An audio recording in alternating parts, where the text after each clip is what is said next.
Short hand से जुड़ी सभी प्रकार की वीडियोस पाने के लिए सब्सक्राइब करिए आपके अपने चैनल शॉर्ट हैंड गुरुजी को। नमस्कार दोस्तों, स्वागत है आप सभी का हमारे चैनल शॉर्ट हैंड गुरुजी में। आज का जो डिक्टेशन है वो दैनिक जागरण का संपादकीय डिक्टेशन रहने वाला है। इसमें मैंने ऊपर और नीचे दोनों डिक्टेशन को ले लिया है। आपको पता है जो संपादकीय डिक्टेशन अक्सर बोले जाते हैं वो यही साइड वाले जो डिक्टेशन होते हैं वही होते हैं, और वो पूरे 10 मिनट का तो होता नहीं है, वो सिर्फ छोटा सा होता है। उसमें 1000 शब्द नहीं आते हैं। और बीच वाला जो डिक्टेशन था वो काफ़ी बड़ा और काफ़ी सारे उसमें डिजिट्स थी, इसलिए मैं उसको नहीं बोल रहा हूँ आज के डिक्टेशन में।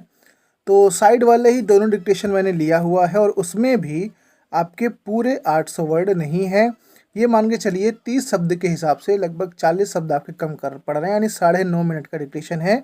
तो उससे आपके प्रैक्टिस पे कोई इफेक्ट नहीं पड़ेगा। मतलब आपका जो भी डिक्टेशन है, क्योंकि करंट मैटर पे था, मुझे लगा डिक्टेशन देना चाहिए इसलिए मैं दे रहा हूँ। तो बाद में कमेंट में ये मत कहिएगा कि पूरे वर्ड नहीं थे, मुझे पता है इसमें पूरे वर्ड नहीं हैं, लेकिन जितने भी वर्ड हैं वो महत्वपूर्ण हैं, आपकी प्रैक्टिस में बहुत ज़्यादा हेल्प करेंगे आपकी। तो चलिए वीडियो को जल्दी से लाइक करिए, ज़्यादा टाइम वेस्ट नहीं करते हैं, सीधा स्टार्ट करते हैं आज के डिक्टेशन को। और आज के डिक्टेशन में मेरी कोशिश रहेगी कि मैं फ्लो को थोड़ा सा चेंज करूं, आप लोग उसको मैनेज करिएगा। So ready, start. टीके की 100 करोड़ खुराक का लक्ष्य हासिल कर भारत ने यह साबित कर दिया कि वह हर चुनौती का सामना कर सकता है, और वह भी अपने दम पर। इस उपलब्धि पर सारे देश को गर्व होना चाहिए, और हर किसी को अपने अपने स्तर पर यह सुनिश्चित करना चाहिए कि आगे भी कोविड रोधी टीकाकरण अभियान सफलता के साथ संचालित होता रहे, ताकि देश महामारी से मुक्त होकर तेजी के साथ प्रगति पथ पर बढ़े और अपने अन्य लक्ष्यों को भी प्राप्त कर सके।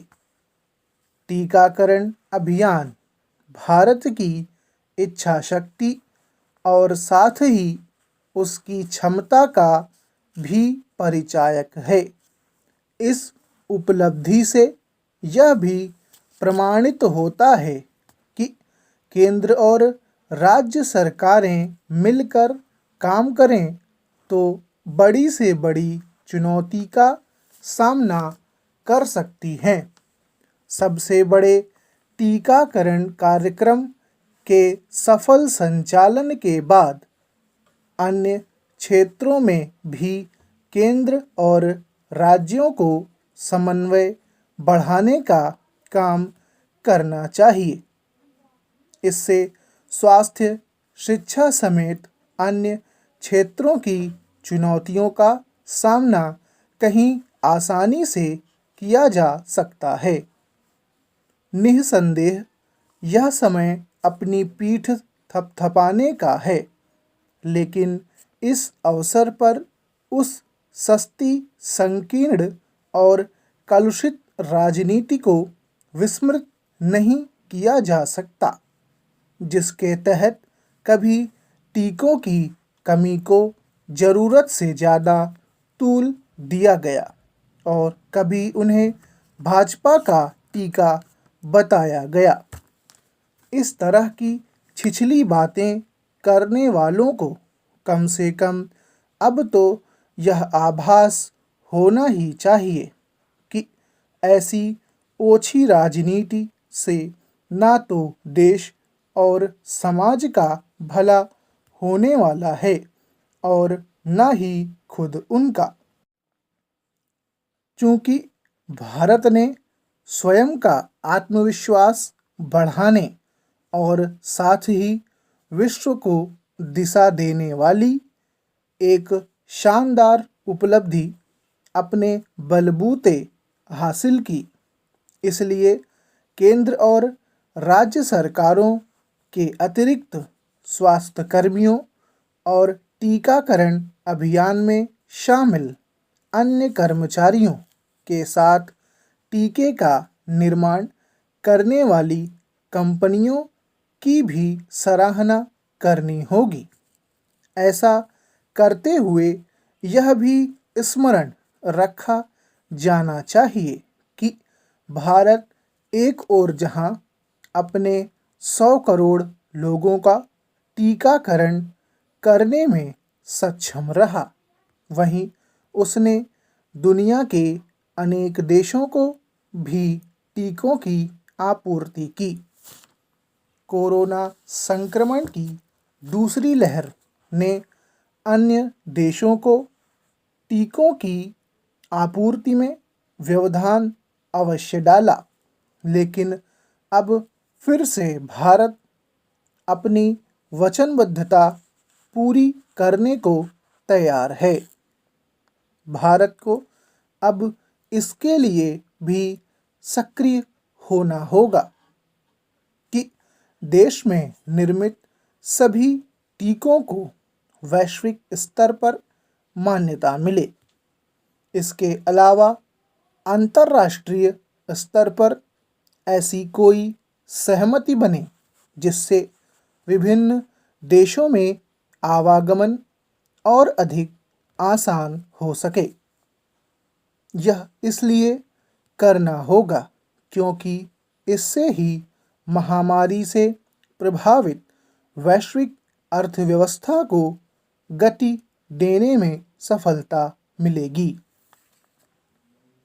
उत्तर प्रदेश सरकार ने पश्चिम उत्तर प्रदेश, हरियाणा और उत्तराखंड के लिए विशेष महत्व रखने वाले ऐतिहासिक गढ़ मुक्तेश्वर मेला को फिर से शुरू करने का निर्णय लेकर बड़ा संदेश दिया है। यह प्रदेश का पहला पारंपरिक सांस्कृतिक आयोजन होगा। महामारी के बाद सरकार ने जिसकी अनुमति दी है, इसमें यह संदेश भी निहित है कि कोविड प्रोटोकॉल के पालन के साथ ऐसे दूसरे आयोजनों को भी स्वीकृति मिल सकती है। वैसे कोविड नियंत्रण को लेकर योगी सरकार की रणनीति वैश्विक स्तर पर सराही जा चुकी है। दूसरी लहर के दौरान सरकार ने संपूर्ण बंदी के बजाय आंशिक बंदी या सीमित प्रतिबंध ही लगाए थे। इससे कोविड प्रोटोकॉल का पालन कराते हुए कारोबारी और औद्योगिक गतिविधियों का निर्बाध रूप से संचालन संभव हो सका था। फिर जैसे जैसे कोरोना संक्रमण को काबू करने में सफलता मिलती गई, प्रतिबंध शिथिल कर दिए गए अथवा पूरी तरह से उठा लिए गए। रात 11 बजे से सुबह 6 बजे तक लागू रात्रिकालीन कर्फ्यू को भी खत्म करने का आदेश बुधवार को जारी हो चुका है। दिन का कर्फ्यू पहले ही पूरी तरह से हटाया जा चुका था।